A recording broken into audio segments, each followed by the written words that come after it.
Millions of dollars in provincial gaming grants are handed out across the province every year to charities, community organizations, and arts and culture groups. But the way the money is distributed and who ends up getting it could be about to change dramatically. The Premier has announced a review of the entire gaming grant process, and some organizations fear the review could spell the end of their provincial funding. Gaming grants help seniors at Victoria's Silver Thread Centre.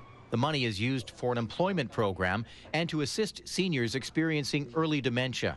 Once we get the programs up and running and people start to rely on them, and we've invested a lot of work in getting the right people to run the programs, what you don't want to do is have one of the funding sources disappear. Susan Bryce says if that happens, critically important programs could disappear.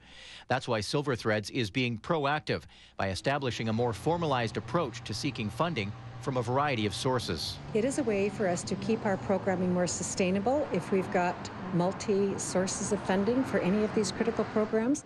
You know how important gaming grants are. Today, Premier Christy Clark announced a review of the grants. It will be led by the former president of Kwantlen Polytechnic University, Skip Triplett.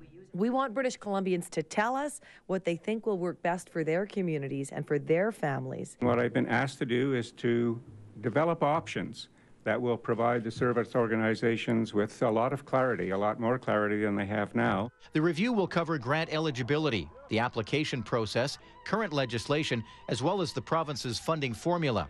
In March, Premier Clark restored $15 million in gaming grants after the BC Liberals reduced funding from $156 million to $120 million in the 2009-2010 budget. Gaming grants are controlled by the Ministry of Community, Sport and Cultural Development. Oak Bay Gordon Head MLA Ida Chong is the minister responsible. We're very pleased that Mr. Skip Triplett has agreed to this gaming grant review, and my ministry certainly joins in assisting and providing him support. We want to make sure that this process is accessible to all British Columbians.